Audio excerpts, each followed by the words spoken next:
Hello, all, and welcome. Happy Friday. I trust everybody is doing great. And welcome, everybody, to our live stream.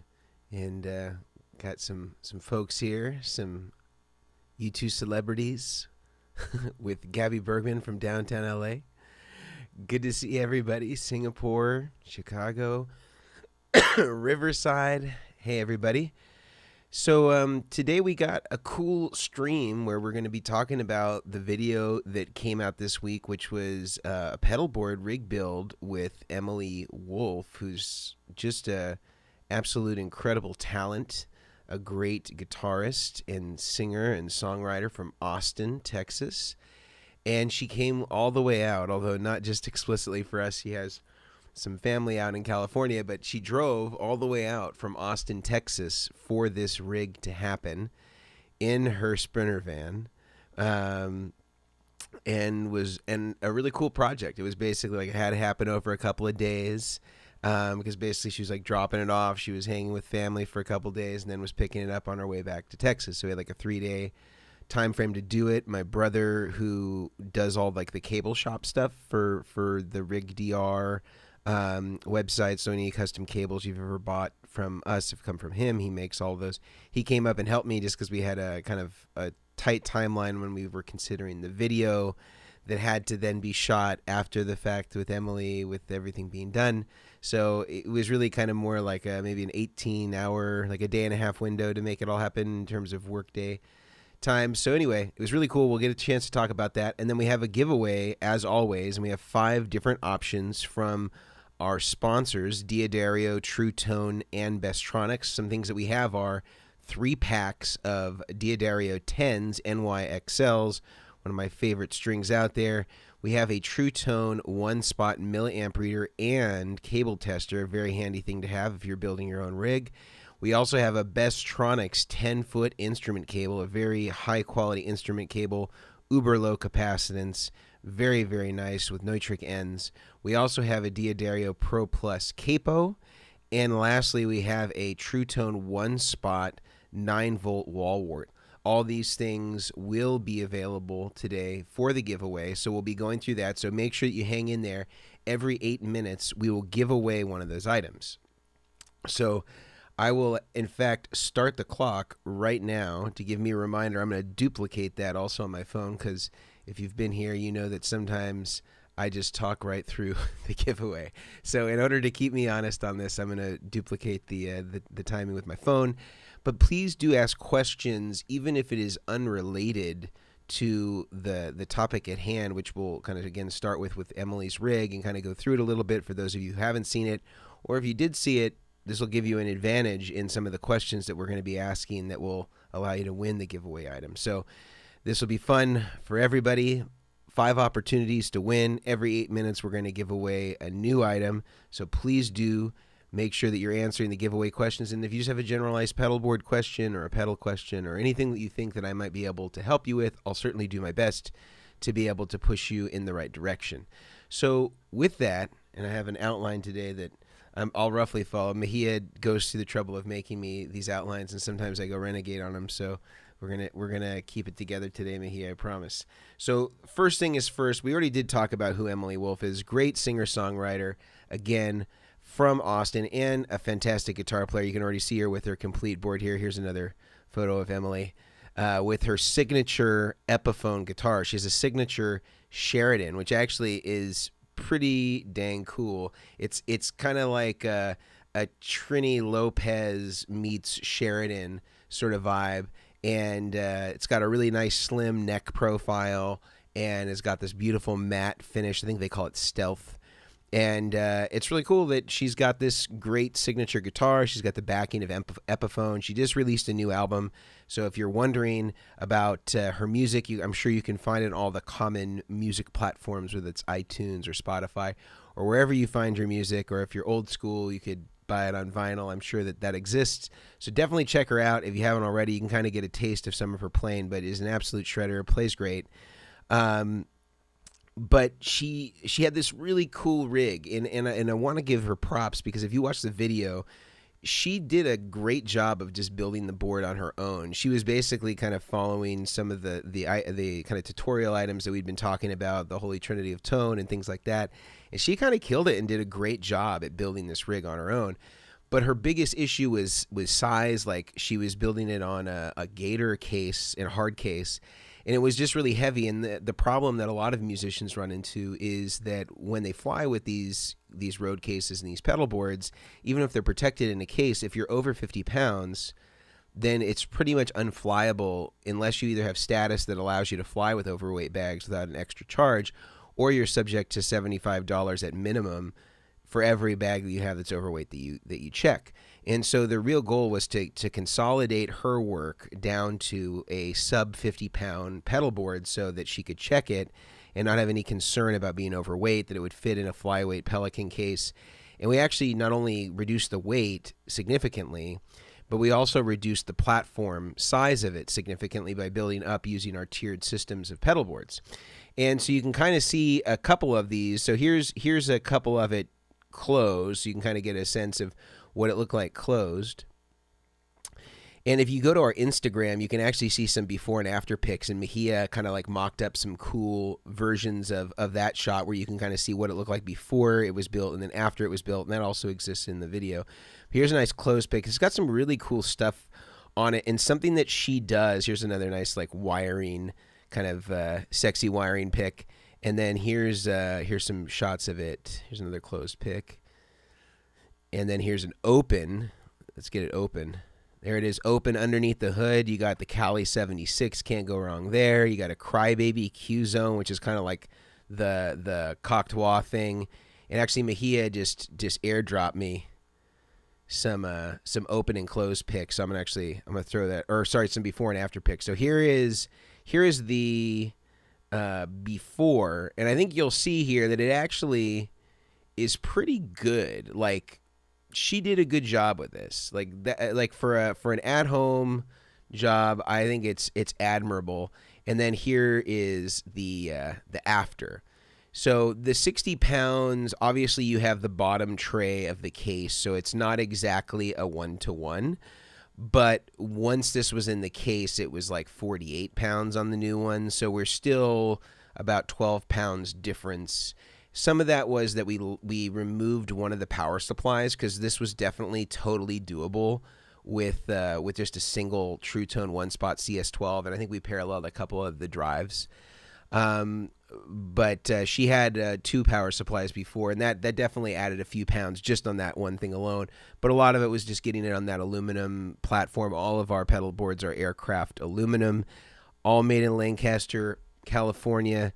So definitely she was styling there. We were able to consolidate it quite a bit. And again, just really looked, here's another open shot with the tentacle down there. That's a really cool octave that she has. There's another underneath the hood shot. And then again, a couple of closed shots. We'll just do a few glamour ones. There's one. There's another one. And here's kind of the wide. So anyway, super cool looking pedal board. Really dug this build.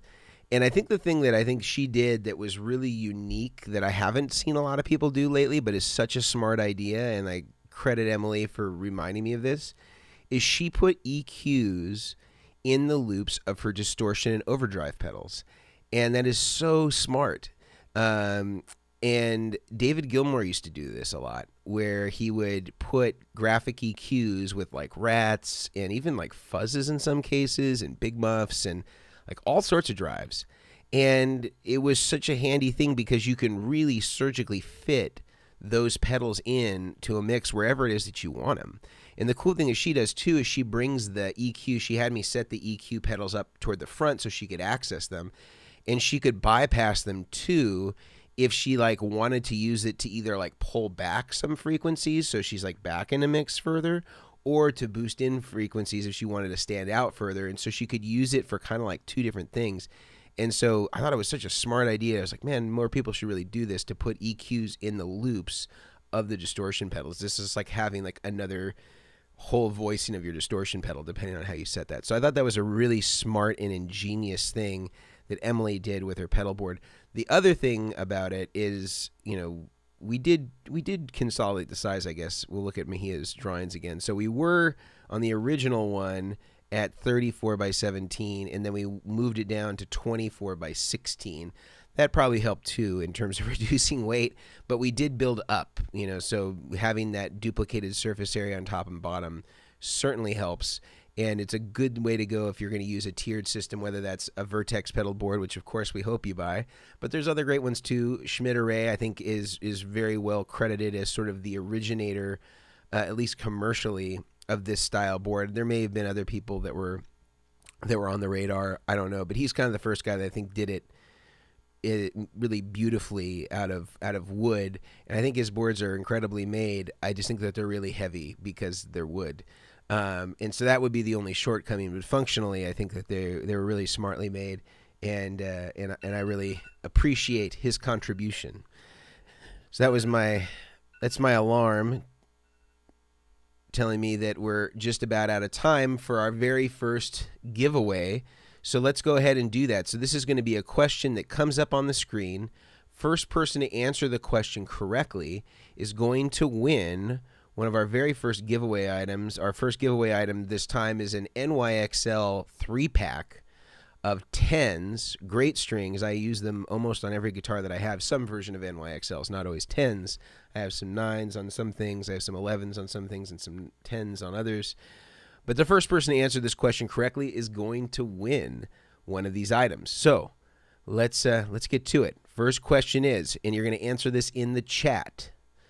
Answer it in the chat. First person to answer in the chat wins. The question is, which switcher is Emily using to control her pedal board? If you've watched the video, or even if you were looking at the pictures that I was showing, you probably would know the answer. First person to answer this correctly wins. What is the switcher that Emily is using to control her pedal board? What is that switcher? Jonathan Holt. It's funny when it came in through Mejia's text as Jonathan Holy, but I think that's either one is good. Jonathan, congratulations. You are the winner. It was an RJM PBC 10, which is the 10 loop RJM PBC. Here, I'll show it to you again so you can see it here. RJM PBC 10. You see it there in the front, and the last two loops are actually open because Emily is really only using 8 devices in there.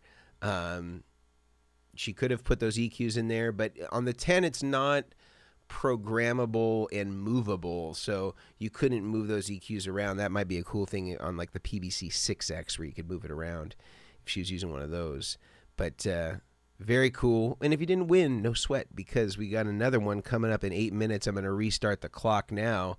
Congratulations to Jonathan Holt on that one, getting that 3-pack of Diodario NYXLs.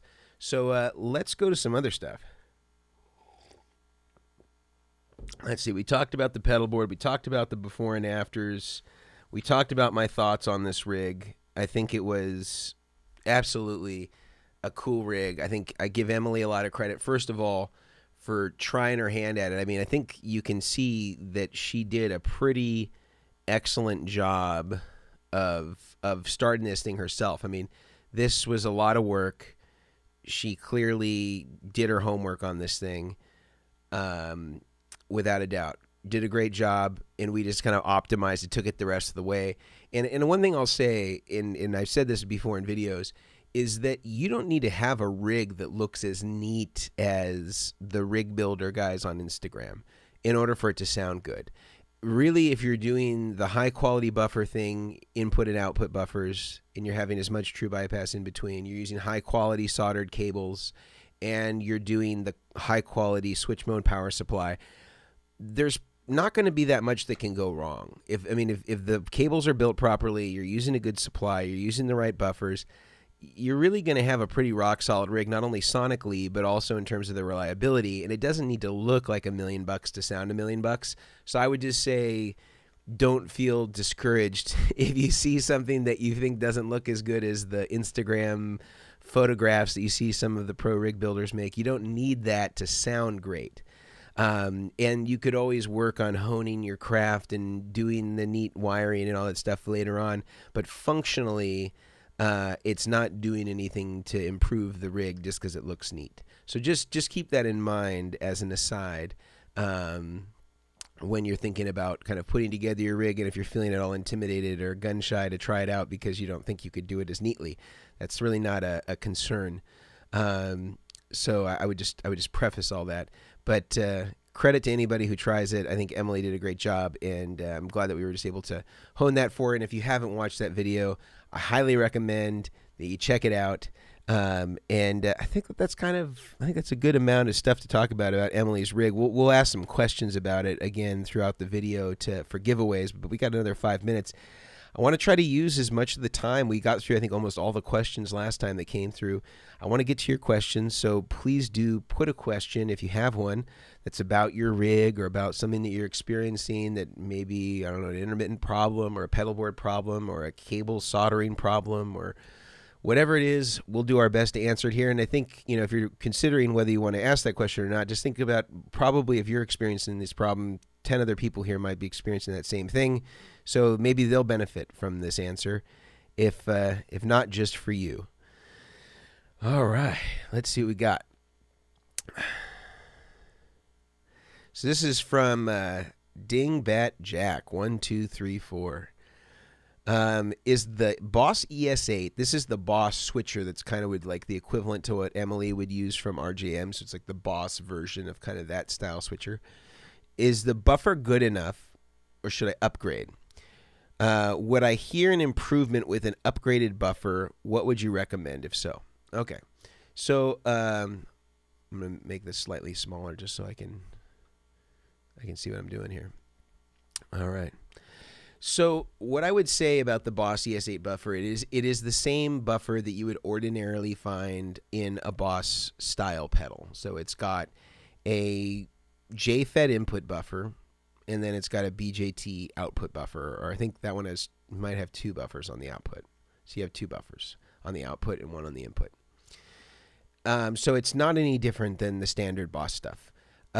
With that said, I would say that if you were budget conscientious, I would say the ones that are going to be more important to improve are the output buffers, because the specs are just ordinary Boss, like 1 meg input impedance and 1K output impedance. So kind of higher. BJTs are not great line drivers in particular. So I would upgrade those to something like for a budget-oriented option, I look at something like the True Tone Pure Buffer. I think they're about $50 each in their nice and low output impedance. You could even consider doing one of our DIY buffer kits. And that buffer is made by Creation Audio Lab. They have a great buffer that's nice and low impedance, and that would certainly be an improvement. So I would say go that direction. And then if you wanted to be, if money is not the biggest concern, then I would try to get an input buffer as well. And there's a lot of great pedals now. We have a cool video on this that talks about pedals with great built-in buffers. And one of the great pedals with a built-in buffer is this one made by TC Electronic. Also, Providence has a good one, and those all have a 1 meg input buffer, or 1 meg input impedance on that buffer. And so if you had one of those up front, that could actually serve the purpose of the input buffer, and then you could just bypass all the buffers in the ES8 in the globals, and of course use those output buffers I was talking about. That might be a good way to go about it. So that would be my recommendation. Dingbat Jack 1234. All right, let's see, next one. This is from Chris. When you use a stereo output to connect another amp, what's that called? Use a stereo output to connect another amp. I think it's just called stereo. Usually if it's like a stereo output, you have a left amp and a right amp. And on some stereo devices, it's real stereo, and other stereo devices, it could be the same signal, just one is inverted or something like that. But I'm not sure if I'm answering your question correctly. Maybe I just don't understand it. When you use a stereo output to connect another amp, Yeah, I think it would just be stereo. Because really you're just using the left output and the right output. Usually it's not designated as mono stereo, maybe on some pedals, but usually it's left or right.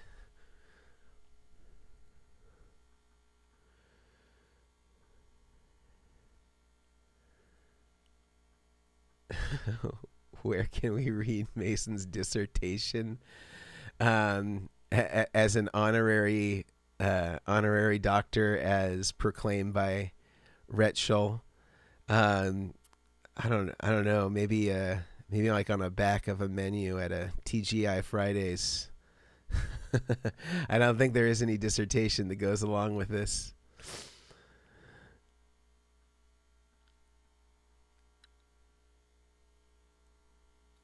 All right.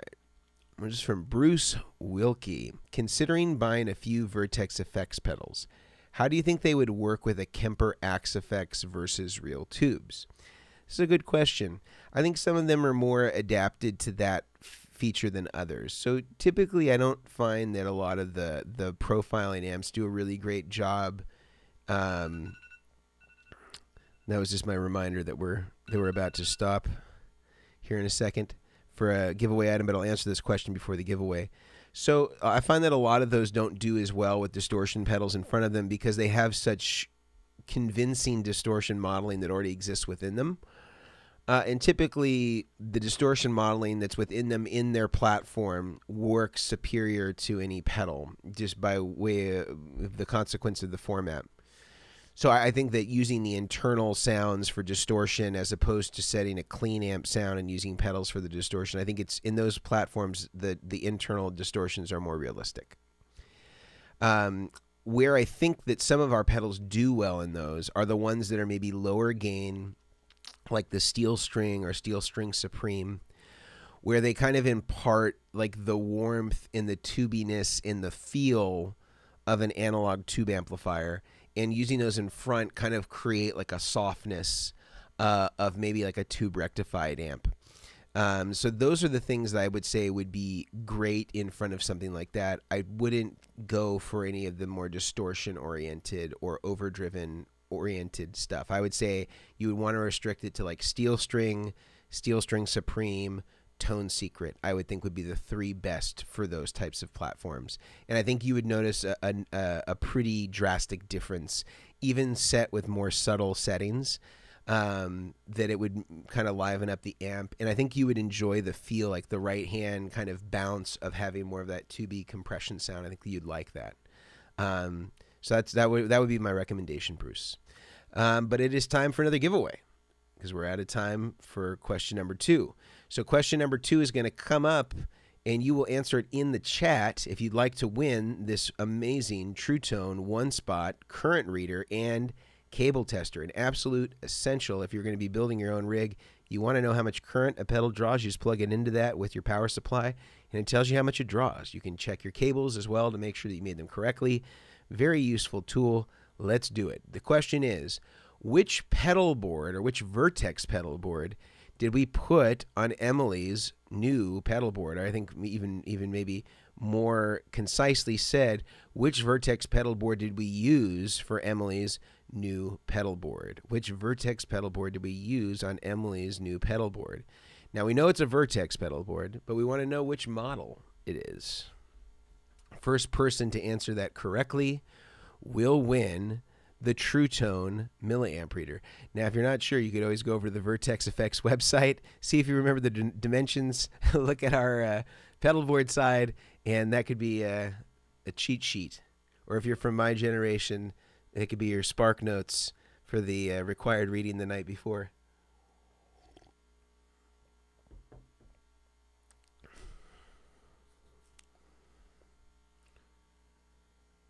I think I read the question wrong. I said which pedal. I think I said pedal board. Sorry, I was skipping a few questions ahead here on my outline, so that might give you some information. Which pedal? But if somebody answered with the right pedal board, Mejia, I want to give them it too because I deliberately threw off the answers. All right, so it looks like we got Hank Shell got it, but also Vince DeGoya also answered my question correctly. So we're gonna give them both current readers because I made a mistake. That shouldn't be your fault. So both of you guys are winners. You're both gonna get a milliamp reader and cable tester. And Vince, I think this has got to be like you're like the champion. I think at least you get one thing almost every giveaway. So good for you. All right, we're gonna restart the clock. If you didn't win, no problem. I will read more carefully next time and not give you two conflicting questions. All right, let's continue. All right, this is from Chris. I use two pedal boards at once and split with an ABY, and then at the end of each pedal board, I connect two other amps, playing 4 amps at the same time. Everything's in mono. What's that called? All right, so I just think you have essentially, so you have an ABY at the end of each pedal board, and then you connect to 2 amps. So I mean, I think it's just like a split. So you have like a splitter up front that goes into another splitter. So just like you have like a 4-way split system, quadra split. I don't know that I'm sure that maybe in some sort of audio field they have some sort of lookup table for what this means. But I would tentatively say that it's like a quad split rig. Which is cool, but that's got to be a pain on the gig, man. 4 amps. Hire some roadies, have them set you up before every gig. If you can do it, God bless you, man. I dig it. All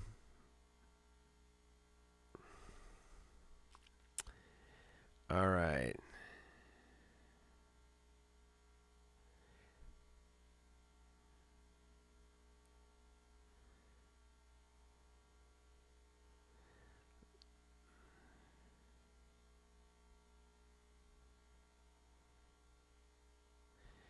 You like that the pedal boards are made in Lancaster. All right, yeah. All the pedal boards, all the metal for our stuff is all done there. Yeah, they're great. And we've said this before, but fixed pedal boards is the kind of like the one of the derivative companies of our metal manufacturer, which is Robert F. Chapman. They make our pedal boards and pedal enclosures and stuff like that. And also for a lot of the industry, most of the brands that are manufacturing guitars or not guitars, amps or pedals in Southern California pretty much use them. And this goes like from Full Tone on down. So they're kind of the guys, and everything's made in Lancaster, which is great.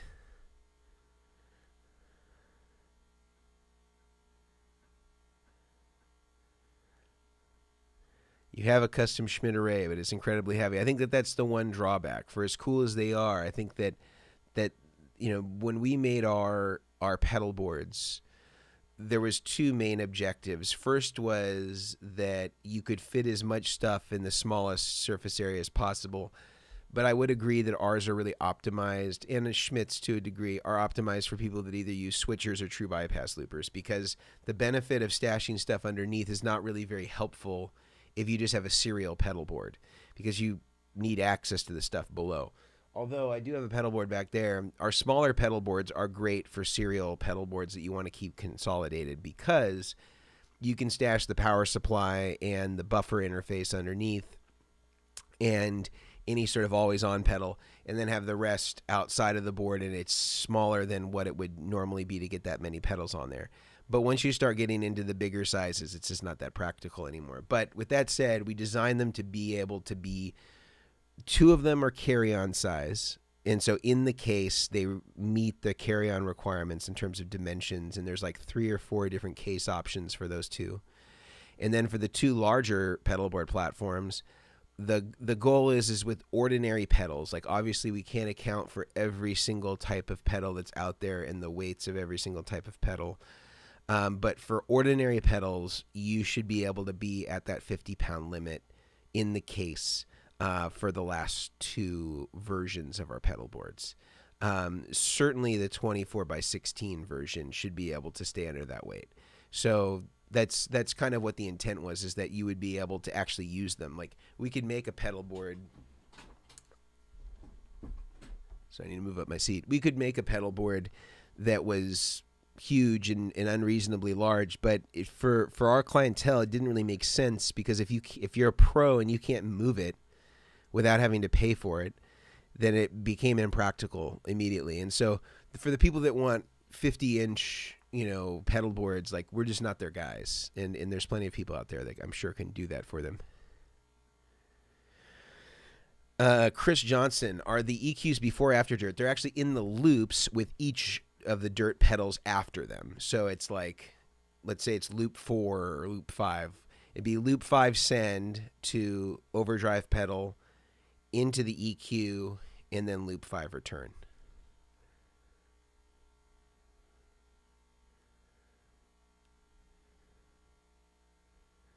All right. This is three-toned Sally.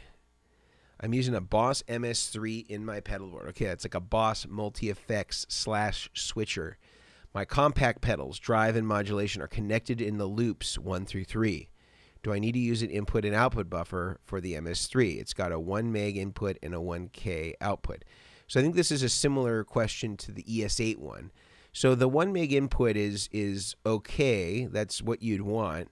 And again, it's a similar recommendation I had earlier with the ES8. If you had to address one of the buffers, it would be the output buffer.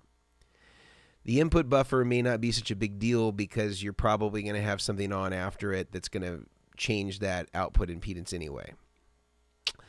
But at the end, the 1K is not a great line driver. It's kind of the typical, BJT output buffers. They're not great. They're not great for driving long lines.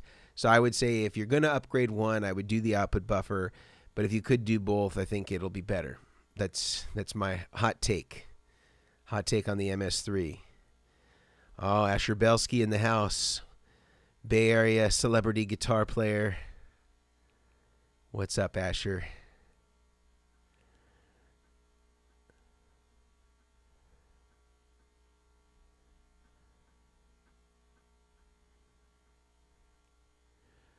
All right. Antonio, greetings from Mexico. What do you think of the Empress Buffer Plus interface? Does it do the job? The stereo one was spec'd really well, and I don't think they sold it very well, and so they discontinued it. I think the standard one is kind of like, it's better than Boss. It's not as good as like a Mesa Boogie high wire, so it's kind of in that middle ground. But I think it's reasonable for what it is. I think it's like $100 for some of them, or used. They're certainly somewhere in there. Asher, does 2 tuners enhance my rig and tone? I feel like, what do you risk? Go for it. All right. That's just reminding me that we're about 40 seconds away from our next giveaway. I'll do one more question, then we'll get to the next giveaway. So 2 separate amps, 2 pedal line. Okay, this is going back to the quad split system. Okay, I think we answered that one. So I think we're good there. Let's run out the clock, and let's go to the next giveaway item, which is going to be for a Diodario capo. If you need a capo up, always good to have one that's sleek, that's compact, that's going to look okay if it's clamped to your headstock, and black is always nice and sleek. So let's give away this item. So I'm going to put the question up on the page. First person to answer correctly is going to win the Diodario Pro Plus Capo. Question is, how do I keep track of the audio cables going in and out of the switcher? In the video, I talk about a technique that anybody could employ if they wanted to ensure that they're always keeping track of their cables, which is in particular really critical on switchers because you have so many cables going to and from. You need some way of tracking them. what is the technique that I recommend that people do with all of their audio cables going in and out of the switcher? This one is from Bent Tom. Bent Tom, you want to make sure that you label them with either some sort of masking tape. I use the blue painter's tape, but really any tape that doesn't leave any really unsightly adhesive, I think would be just fine. So congratulations to Bent Tom. You're going to get yourself a beautiful, sleek Pro Plus capo from our friends over at Diodario. Congratulations to you. If you didn't win, no problem, because we've got another giveaway in 8 minutes. Let's keep going to some questions. So I think we left off on the 2-tuner question. This is from Mark. What's up, Mark? I saw Emily had a boost after the switcher. I run mine as an always-on loop before my effects loop, but honestly, it sounds bad through the switcher. Okay. So Emily's put hers last for 2 reasons. She doesn't use a volume pedal or anything like that, and so she kind of wanted it as like a finishing, just like hits everything harder in front of the amp and then just boosts everything on the pedal board. So that's how she's using it. She could have used it as a buffer, but I'd already made for her this custom buffer interface that already had the input and output buffer. But one thing that her buffer is doing on that interface box is it has a splitter option too, so she can run 2 amps. So I would say that you could run it after your switcher, although because I know your switcher board, I think it's that Electro Harmonics one, that already has a boost, I think, built into the switcher itself. It shouldn't sound bad through the switcher, though, unless it was somehow clipping the output buffer, which it could do because it's pretty linear. I wonder, though, if it's sounding bad, and I don't know if that just means like it sounds like it's distorting or whatever it is. That might be a cable problem, because if it sounds fine after, then I would say that it means that it's clipping something inside of the switcher that maybe can't handle the level output of the boost. So I would check those cables that are connecting the boost. But since you already have a boost built into it, you might just want to use it at the end as like a buffer for the whole thing, because the buffer in the Electro Harmonics is not that good. So this will help you have a super cool low impedance buffer that'll make things happening. I'm here for 5 seconds and we're already talking about buffers. Yeah. First person that gets a buffer tattoo is gonna get a free pedal.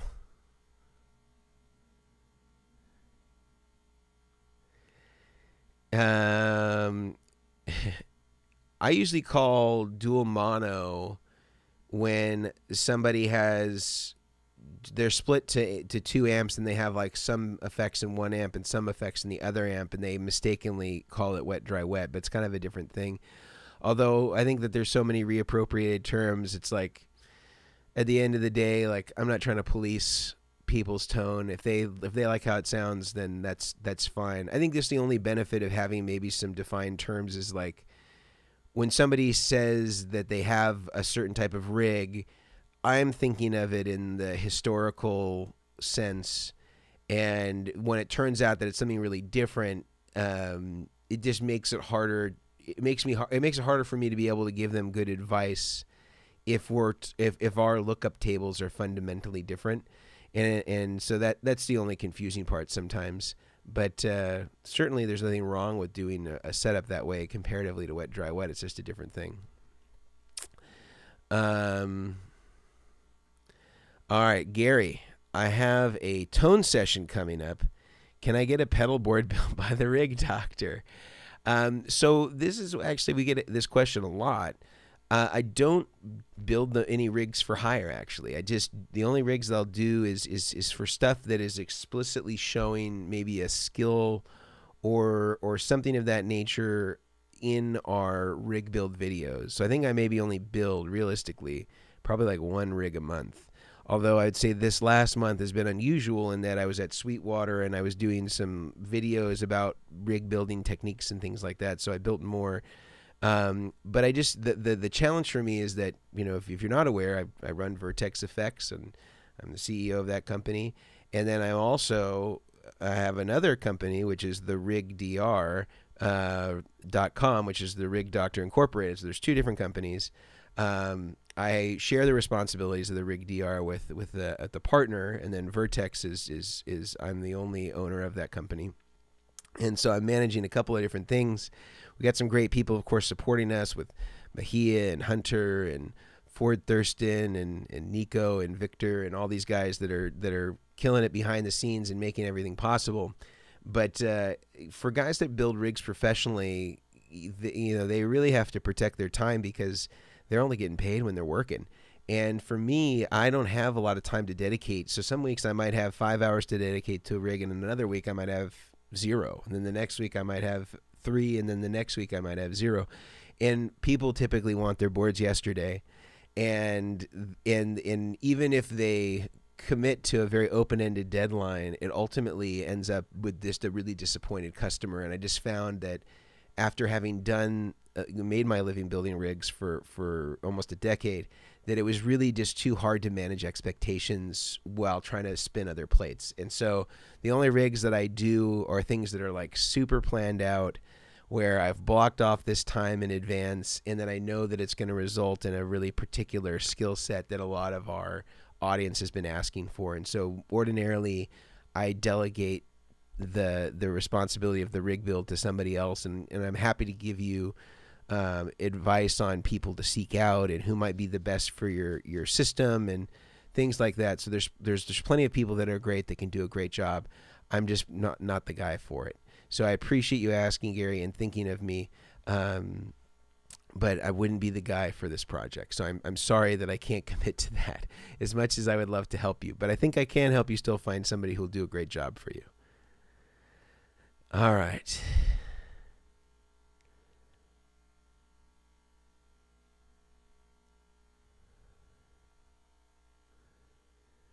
All right. Hey, thanks, Nick. I appreciate that. All right.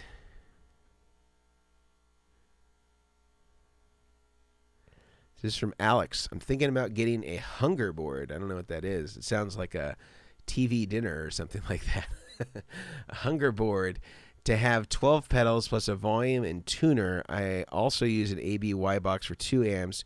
Would you recommend a buffer to preserve the signal or a true bypass looper? Well, you could go either route. So you would need the buffer whether you had the true bypass looper or not. You would still need it. I think what the true bypass looper is going to give you is it's going to give you isolation of every one of the effects. So like if one effect is having an issue or a cabling in the system is having an issue, you can bypass it. So you can isolate stuff pretty well. It's not going to change the fact that you're still going to need a buffer because you still have a long input cable coming in. You're going to be going through dissimilar pedal impedances throughout the rig, and then you have a long cable going back to your amp. So the input and output buffer is pretty much a necessity if you're going to be using pedals because it doesn't your cable capacitance is still the cable capacitance. It doesn't really change. So I would say that would be necessary no matter what. I think that the main distinction is, do you want to have the ability to be able to isolate all the pedals from each other, or do you want to just have them all in series? Now, if you have mostly true bypass pedals anyway, the true bypass looper may not be doing very much other than isolating the pedals from each other when they're all off. But if you're finding that you got well-built pedals, you've invested nicely in those, you think that they're going to be reliable for you, and they're mostly all true bypass, then you might be able to get away without doing any sort of true bypass loop at all. So that's what I would say. But we're almost out of time for our next giveaway. So I want to go into giveaway item number 4. So let's go to that. Giveaway item number 4 is a True Tone 1-spot 9-volt wall wart. I was testing out a new pedal here that I'm working on just the other day. I was testing this guy out. And 10 points for anybody who can guess what it is. I had a True Tone 1-spot wall wart right here, and I just plugged it in to make sure that it worked. Just trying some different things, adjusting some settings, seeing if I kind of got in the ballpark that I was hoping to get in. Turns out I didn't get in the ballpark where I hoped it got in, so I had to make a revision, which is now over here. Same PCB, but we're going to see. And I used a 1-spot on that as well. So they're just handy to have around. Maybe it's not the best power supply in the world, but you know what? In some cases, you just need to have one. You need to be able to get some stuff happening. You need to get some pedals powered, and it's good to have around. So with that said, Let's go to question number 4. Person who answers this correctly will win a true tone, 1 spot, 9-volt wall wart. Let's do it. What was the function of the 2 MXR EQ pedals on Emily's pedal board? What was the function of the 2 MXR EQ pedals on Emily's pedal board? And Zeke, behind me, is stoked on EQ pedals. Zeke, nobody's there. You're okay. Come on.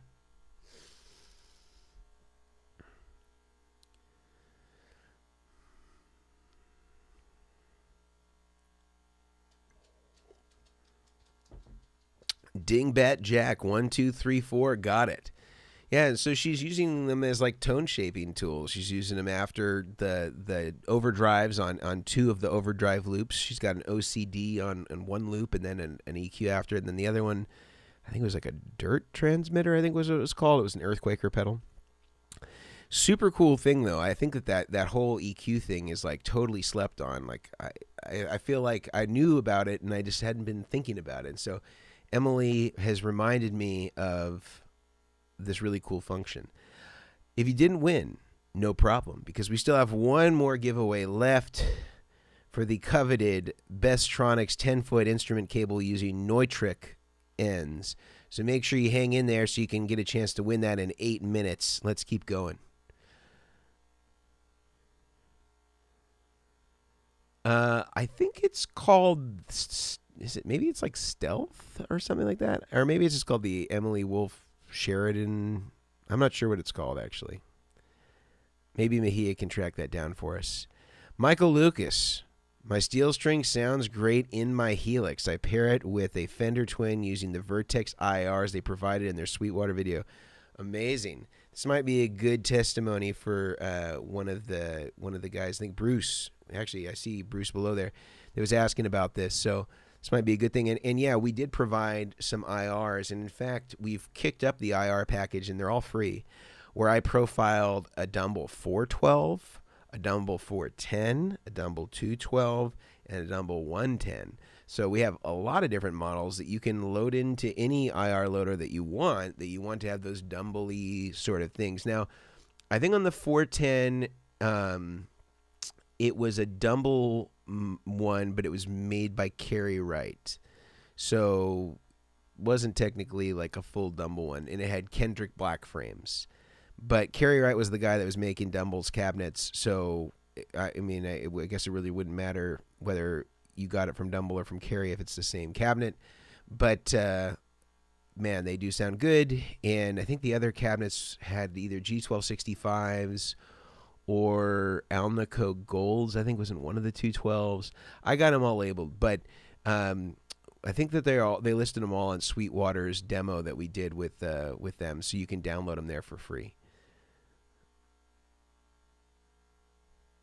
All right.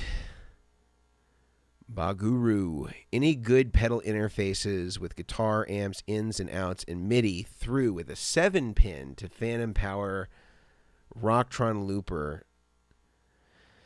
I would say this is custom. I would say this is definitely custom. The closest that I could think of that had like even Midi through was the Friedman one, but there's only one buffer on there, so that would be I don't think it would meet your needs.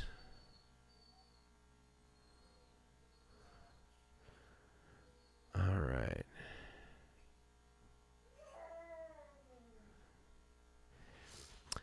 All right, so this is from the pick. Vertex Effects, what is your most popular best-selling pedal? We have a couple that are kind of all in the same realm. So we have stuff that's like, it's hard to say that it's going to be the best because it's sold more in a shorter amount of time, but there's some pedals that have been around longer, and so they've sold more. So like the Vertex Boost has been around since 2013, maybe 2014. And so that's sold the most volume, especially when you include the Mark II versions. That's just sold a lot of volume. Everybody who's into clean boosts, if they're into the hip boost, they're going to get that. The Steel String also has, between the family of the Steel String Mark I, Mark II Steel String Supreme. That's also sold a ton. Like over 12,000, I think. Ultraphonics Mark I and now Mark II.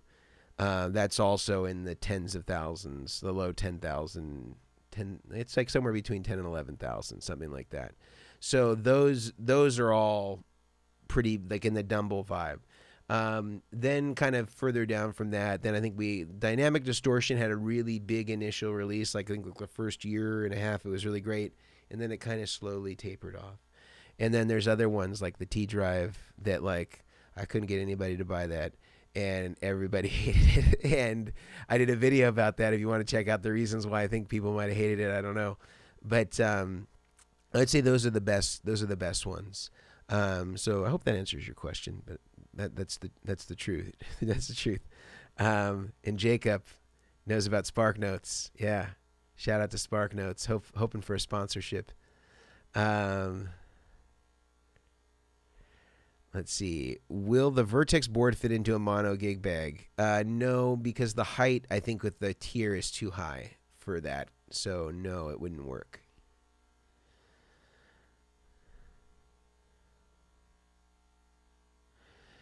All right. Is there a good all-in-one box for input and output stereo? No, there isn't. Unfortunately, there isn't any that have stereo in or mono in, stereo out with isolation and all that stuff. We will have our buffers soon, but they are not out yet. So they'll probably be out in maybe, I'm hoping like 6 weeks. And those will have mono, stereo, 4-cable method, wet, dry, wet, dry, wet. It'll have 4 available buffers in it. You don't have to use all 4, of course, but it'll have 4 available in it. So that'll be pretty cool. Oh, cool, man. Awesome, Bruce. Thank you. And the cool thing about it, too, is I would experiment using it at 18 volts and 9 volts because 18 will give you more headroom, and you might want that if you want it to be a little cleaner, or if you want it to kind of have a little more grit, then you can run it at 9, so you have a little bit of flexibility there. That was Lancaster, California, EJ. Lancaster, California, which is kind of like desert, California desert land. Yeah, it's kind of like, I think it's about 60 miles northeast of LA. I'm thinking about getting a bigger board that holds 12 pedals. I think we talked about this. Alex. I think I got you. All right. And Lee, do you know what to do if my pedal is making a pop noise when I'm turning it on and off? So sometimes this can be inherent in just the foot switch type that you have, which is, these mechanical butt contact foot switches. And that can sometimes just be inherent. Sometimes it can be mechanical noise from that if the foot switch isn't real great. I like to use alphas. I think that's the best one that doesn't have really any mechanical noise. It could also be the circuit. And sometimes it can also be like if you have the volume really cranked, and you're having this huge volume difference between the pedal on and off, that can sometimes also exaggerate it. If you have reverb on the amp, that can also exaggerate it. So sometimes it can be power supply issues. One way you can check that is if you put a battery in the pedal if it takes it, so that will be isolated.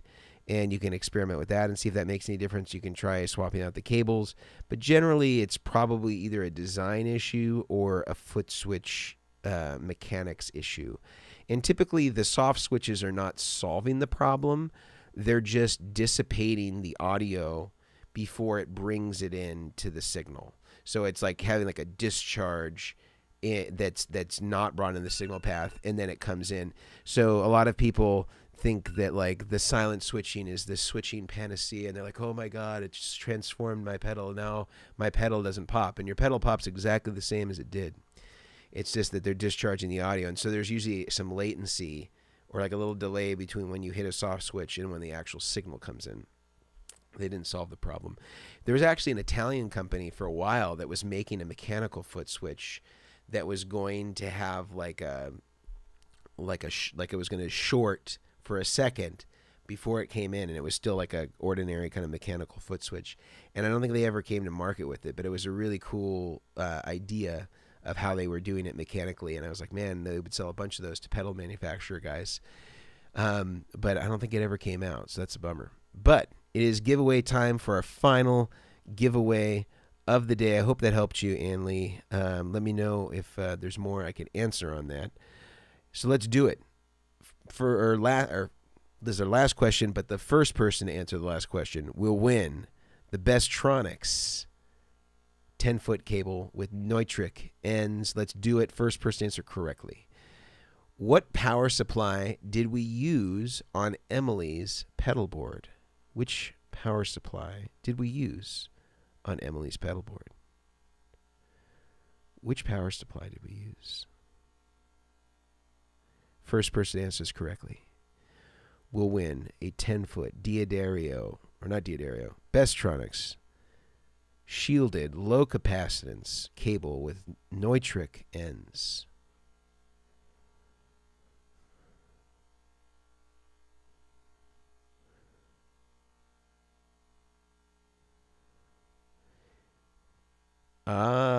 And Ann-Lee got the last one. Congratulations. All right. So you've won the Bestronix cable. Make sure that you're in touch with Mejia to all of our winners.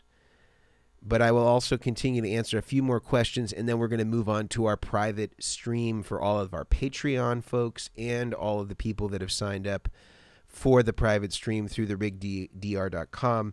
If you want to be a part of the private stream, you're welcome to join us. We have paid accounts on Patreon that you can check out on Patreon, and I think it's just Patreon/RigDoctor. I think that's it.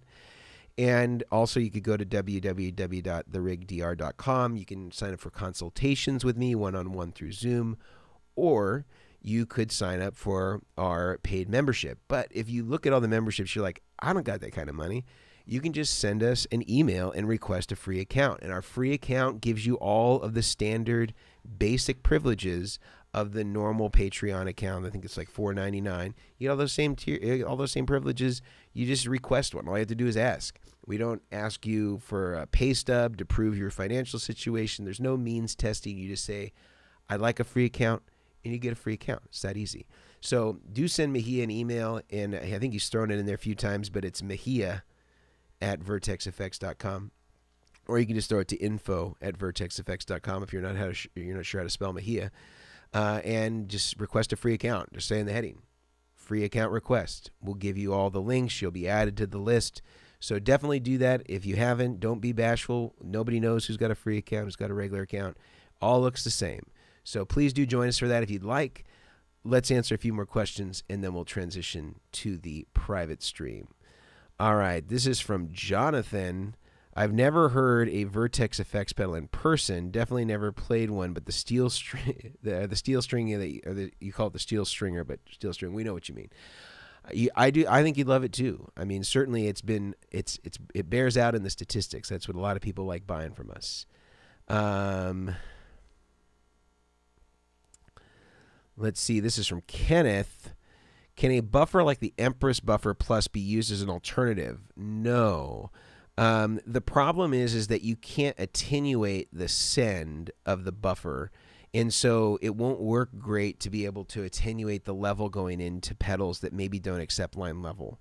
So that's the real benefit of using something like the clinulator, is that you can boost or cut the level being sent to the very first pedal so that it's getting the ideal kind of like input signal. So if you have a hot line level signal coming out of your amp, you can pad that down, and then you have a recovery output on the end of it to make up that difference so that you're back to line level when you're back into the effects loop. So no, you really kind of need something like the clinulator. It's a very specific application. I am happy to do it. Thank you, Jonathan, for the appreciation. How does a volume pedal work with a looper on the board? Well, it still will work like a regular volume pedal. Usually people would put it before the looper, and so the looper would just continue to play even though the volume was cut off. Unless you wanted to cut the volume of the loop as well, then you would have to put it last. Um, let's see. For running stereo direct to the front of house, how would you go with a stereo radial SGI box? Or would you go with the SGI box? Or would you go something like the Disso Plus? I think that the radial is kind of the tried and true methodology. Some of the other stuff that I've seen for kind of like more boutique-ish pedals, talking about doing, like balance line stuff, and then I look at what it is, I just think like, man, this is not better than radial. And even some of the output impedance specs are like high, like 500 ohms or something like that, which for balance should be way lower than that. So I would say stick with the radial. That would be what I would say. Would you recommend the EQD Swiss things in terms of buffer, boost, and interface features? A couple people have asked about this, and we looked up the specs, and it's like the same specs as like a Boss buffer. Now, that's not to say that they're doing the same thing, but the specs are not great. So I would say on that account, I wouldn't be my first choice. I almost got a buffer to go with my pedal steel, but I got a Hilton Active volume pedal that just... and let's just say my mind was blown at the tone loss I never noticed. Yeah, and I don't know where you're putting it. If it's in the beginning of the chain, then that would be solving the input buffer situation. You might also need one in the output. Now, if you're using the middle of your chain, then you might still want to go with an input and output buffer. Let's see. Take a couple more. Okay, what is the quietest compressor in your opinion? The quietest compressor? Actually, you know which one is pretty good is the RAF Mirage compressor is very quiet. The Diamond compressor is very quiet. I'm trying to think of other ones that I found that are really quiet. Those are the two that stand out to me as me remembering them as being particularly quiet.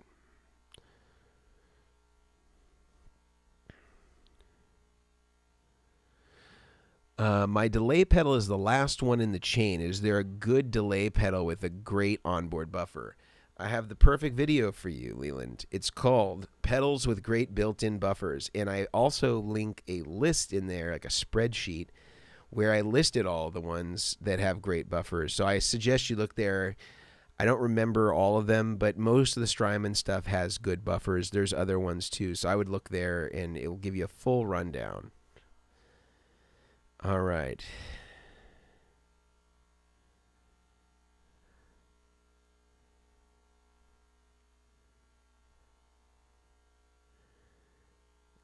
Take a couple more. All right.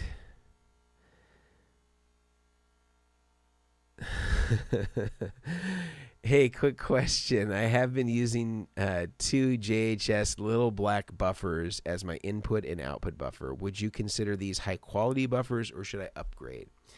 So I think that it's better than what you would get from Boss. Basically, what my recollection was in looking at these was that they were like a disaggregated Klon buffer. So it was like taking the buffer component of the Klon and then making it into just the buffer. And this particular buffer is a TLO72 based buffer, which is a great IC to use for like distortion pedals or overdrive pedals. It is not a good choice for buffers because, firstly, you can't run the chip below 1K stably. And so already running it down at 100 ohms or the impedance specs that I recommend, it already can't do that effectively. And some people have challenged me on this, and my answer to them is just call up Texas Instruments, who makes the chip, and their engineers will tell you it is not designed to run below 1K. It won't be stable. I've even seen instances where it's inverted. So on that account alone, it's not ideal. Now, some people take those chips and they run them really low like that so that they believe that there'll be better line drivers, and it's a risky proposition. Maybe it's been fine for them, but it's certainly not a neutral sound, and it has very poor current output, and I just would never ever choose that circuit for a linear response for a buffer. So that's not to say that it's poor quality or that it's not made well. It just would not be what I would choose if my goal is transparent and linear and can drive a lot of cable on the output. So that's what I would say about it.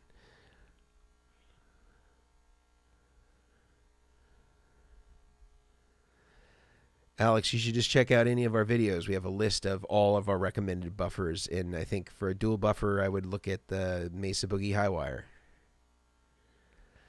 Are we ever going to see a Ford Thurston board? I don't know. Maybe one day. Although I think that Ford has most of his stuff done by Exactone just because they're like down the street from where he lives. So I would understand that would be more convenient for him. Will you ever sell the flip-up riser separately from the boards you currently offer? Yes, if you go to our website, you'll see that they're for sale there, and I think they've been for sale since the beginning, over a year. So go check them out.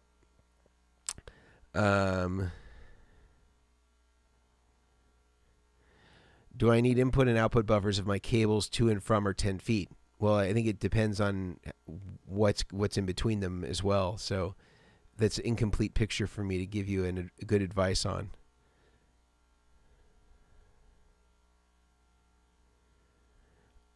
If you're making your own guitar lead, do you have to use TechFlex? Can you forego this completely? Yeah, I don't think there's any. I mean, TechFlex is more of an aesthetic than a functional thing. I don't think you don't need it at all.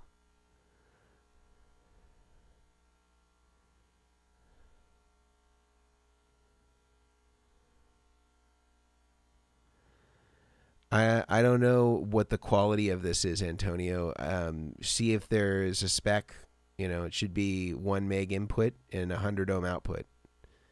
If it's not that, then probably not so good. Whodunit Pros. I'm having problems with my older Boss FBM1 and FDR pedals coming on whenever I power up my board, even when they are turned off on shutdown. Well, I think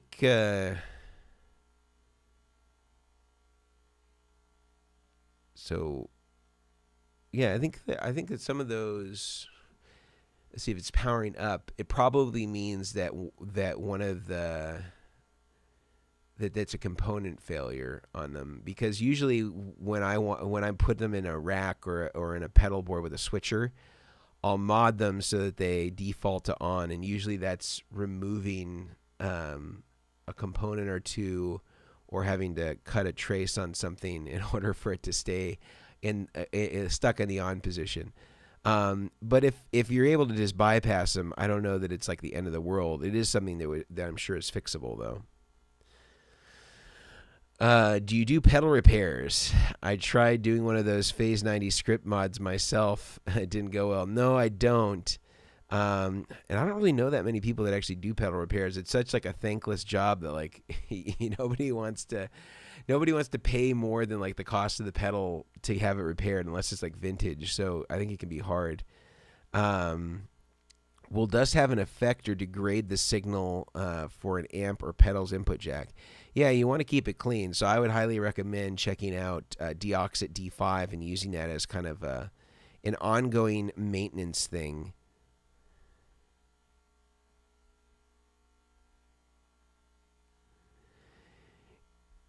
Any suggestions for eliminating MIDI noise in pedals? I don't know what kind of MIDI noise are you experiencing. Sometimes there can be this situation with MIDI where really you only need two leads, the two pins left and right of the shield, and then the shield is the pin in the middle. And as I recall, and somebody tried to challenge me on this, and then I called David Tarnowski, who was like one of the original guys that like founded MIDI with ADA. And he's like, yeah, this guy's out of his mind who was contesting this thing with me, because I was genuinely curious. Like, if I got it wrong, I was gonna retract my statement. But basically, the shield is connected on the output of the MIDI out, and then on the input, it could be floated. But because when you buy a MIDI cable at Guitar Center or whatever, they don't want to assign a directional end to the MIDI cable, so they just wire it through. Most devices are floating it internally on the MIDI in, and so you don't have to worry about it because the standards and devices should take care of that. However, there's been a lot of interesting and unusual changes where people have not followed the MIDI protocols and have done their own thing with MIDI in how they assign things, and which pins, or if it's a TRS, which part of the TRS is carrying the current and things like that. So there has been some changes. So there have been cases where I've had to float the shield on the input in order to get rid of some kind of like a oscillation, or like some sort of kind of like minor kind of ground loop issue. But that may not be what you're talking about. So maybe clarify that in the comments if I don't get a chance to get to it. All right. Can you make a gold steel string spring? No. At this point, the manufacturing of these is too large to do like those small runs like we used to do, and so no, probably not. You'd have to have it custom painted yourself. And you can buy a Vertex board from Sweetwater. You can buy it on our website. They're all there. And no, I don't make custom-sized pedal boards, but you could always ask Fix Pedal Boards, who again is a subsidiary of Robert F. Chapman, and they may make one for you. It doesn't really matter. Like it's not taking away business from me. Basically, any pedal board, whether you see me or Brian O'Million or any of those guys, if it's made in the format of our pedal boards, we still get a commission on that. So you don't have to feel like you're cutting me out or something like that. We have a kind of a contractual agreement with Fixed Pedal Boards. Anything that's kind of done stylistically in the hinge riser style or our pedal board style is all. Everybody is being compensated for, because invariably I knew that other people were going to ask for this stuff, and other rig builders were going to ask for this stuff, and we didn't want it to have to be branded as Vertex or anything like that. Some of them want to have a more sort of like ambiguous look to their rigs in terms of the branding and stuff like that. So this was just kind of something like, I think if you look at any of our Vertex boards, in fact, there isn't any branding on any of them.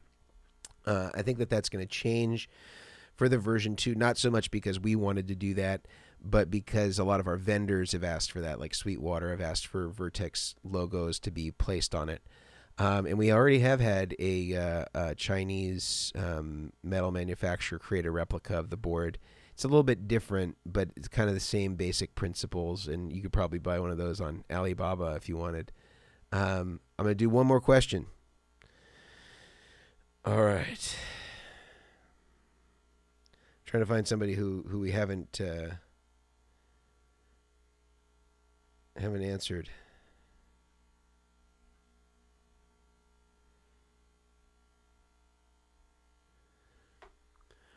All right, this is a question I get a lot, so I'm going to answer this one. So this is from SCW Audio. How do I check the input and output impedance of a pedal?